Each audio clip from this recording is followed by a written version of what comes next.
Welcome to the Screening Room. I'm Russ Simmons. And I'm Sean Edwards. And Russ, it's Labor Day weekend, and we got a couple of films where the filmmakers probably should have put in a little more work. Well, the big question, can Austin Butler carry a movie outside of Elvis?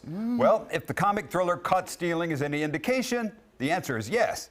Butler is fine as a baseball washout who unwittingly becomes the target of rival gangsters when his next-door neighbor disappears after asking him to cat sit. Well, the problem with this movie is, Russ, there isn't an original idea on display. You've seen it all before, and quite frankly, it's all been done much, much better. Now, the movie seems like something Quentin Tarantino would have watched like way back in the day and been inspired to create something like much better. Yeah, it's essentially a 70s style drive-in movie with wannabe Hitchcock vibes. Yeah.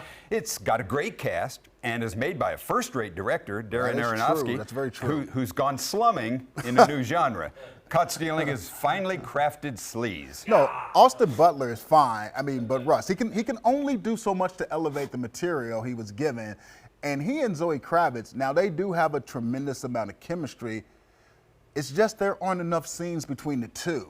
But the crime caper stuff is boring when it isn't completely stupid, and it all comes to an eye-rolling and super predictable conclusion that you've seen many, many times before. The only thing Caught Stealing is guilty of is perhaps stealing your time and your money. Well, I think you're being a little harsh. I'm giving it 3 popcorn bags. 2 popcorn bags. I mean, you know, my man, he deserves a post-Oscar Elvis movie worthy of his talents. Yeah. I mean, he's good, but man, he deserves better than that. Well, here's a question. When is a movie smart, witty, well-acted, and very unpleasant? Well, it's when it's The Roses, a reimagining of the snarky 80s Michael Keaton, Kathleen Turner black comedy, The War of the Roses.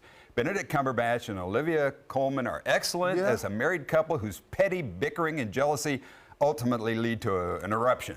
Well, Russ, here's the deal. The Roses might have worked if I had never seen The War of the Roses, starring Michael Douglas and Kathleen Turner 36 years ago. But I have, so this mostly felt like a misfire.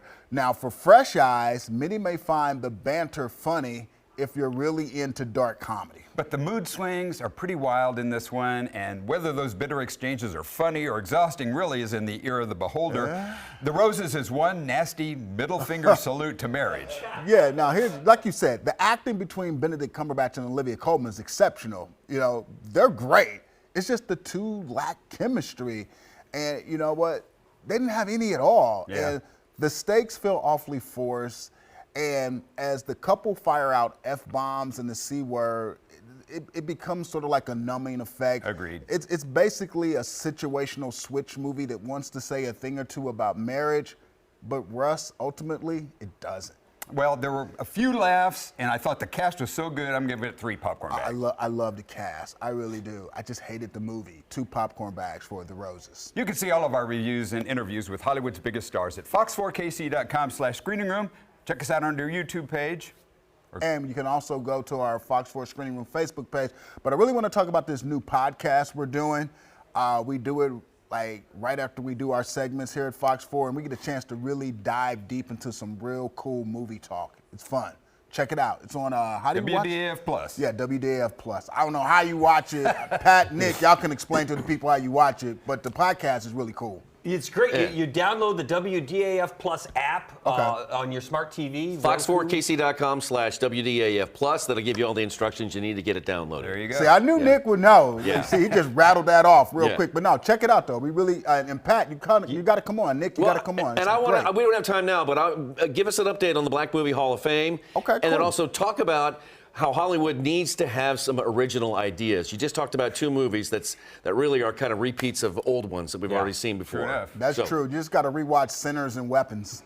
There you go. Awesome. All right, fellas. Thanks a lot, man. Thank you. Good stuff. Coming up, we've got today's Hollywood headlines, the latest changes